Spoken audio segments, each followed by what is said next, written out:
Hello everyone, welcome to the Flipper. My name is Ranayat Sham Ahmed, and in this channel we will be discussing about different aspects of cricket. Starting off, just a recap of what has been happening in the World Cup T20. There was an initial discussion whether we should add associate teams or we should not add associate teams. And I think what the associate teams have done is wonderful. They have given us really great matches. And as all of us want to see the underdog succeed, I think many of the matches actually delivered on that promise. And secondly, I think what has been very interesting is that teams like Australia is out of the World Cup, not even making it to the Super 8. So I don't know why they didn't play Steve Smith. So Steve Smith basically flew in and didn't play the match. And I don't know what's the back story here, but if you're calling Steve Smith, who is probably one of the greatest batsmen cricket has ever produced, and in light of what we did recently in BBL, why would you not just play him in such a crucial match? So I was surprised to see that. Why then fly him all the way for the match? So that was the concern. Zimbabwe is doing really great. Zimbabwe has been unbeaten till now. And what a match that we had between South Africa and Afghanistan. Who could have ever imagined that a match will go to two super overs? And in that two super overs also to go to the last ball. So it was a very interesting match. The 2026 T20 World Cup is basically the 10th edition of the T20 World Cups. It has been hosted by India and Sri Lanka. There are a total number of 55 matches. There are 8 venues, 20 teams, all fighting for one trophy. The format of this World Cup is basically there are 4 groups of 5 teams, and the top 2 teams from each group then go into the Super 8. Then the semi-final, and then the final on March 8th. The format of this T20 is basically there are 4 groups of 5 teams each. 2 teams from each group go at the top, and basically they qualify for the next round, which is Super 8. And then after the Super 8, there are the semi-finals and then the final on March 8th. The defending champions are India, and they're again the favorites. Let's see what they do. They've got a really nice batting order. And having said that, I am a huge fan of Ishan Kishan. I think he's a success story as far as sports is concerned, because he was a little non-serious when he came to the scene. And now you can actually see how serious he is to perform. He is totally into the game, and I think he's more dangerous than Sharma even. So India has already qualified for the Super 8, and they have won all the matches that they played, and their winning streak in the World Cup is still going on from the last World Cup, which is so amazing. Pakistan has also qualified from this group, and to tell you the truth, it's not been pretty. They have been hugely criticized of how they're playing the matches, how they're making decisions on field.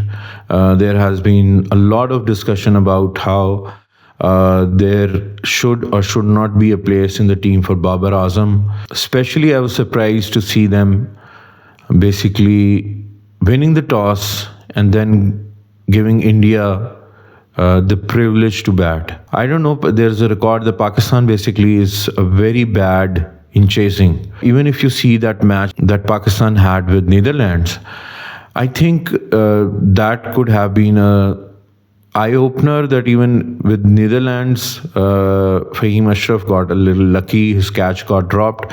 Otherwise, we would have even lost that match. So we got lucky with that. And now I think they need to gear up. They have very good players in their team, but they need to see which ones to play and which ones not to play.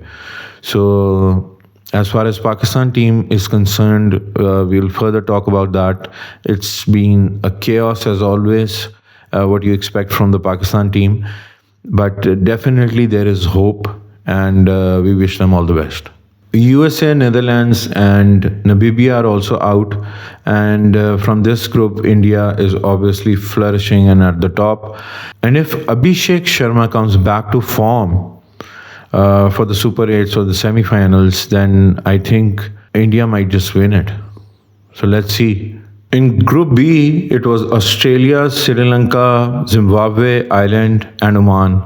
And on papers, it looked like that Australia and Sri Lanka will go through.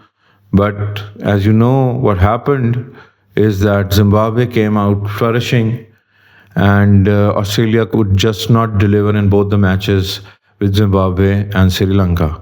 So, Zimbabwe and Sri Lanka are to the next round. Let's talk a little about the upsets that happened. I know we have already touched upon Australia and Zimbabwe match. Number 11 ranked team beat number 2 ranked team in T20s. Musa Rabbani took 4 wickets just for 17 runs.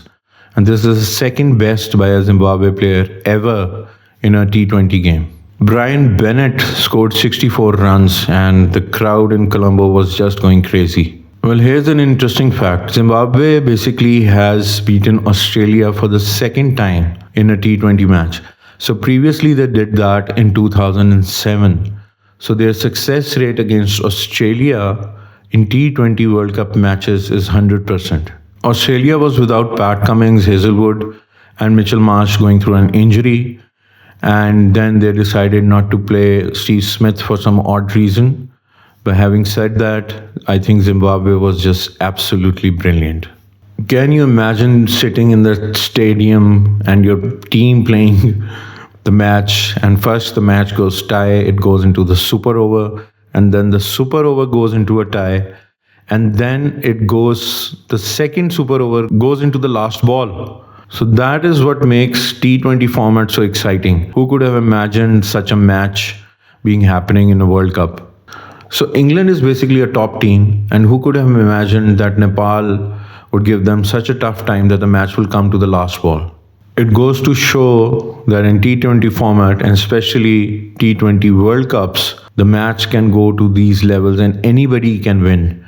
So you have a good day, you are focused, you are giving your best, and then you can actually beat one of the best teams in the world. That is a possibility while playing these games.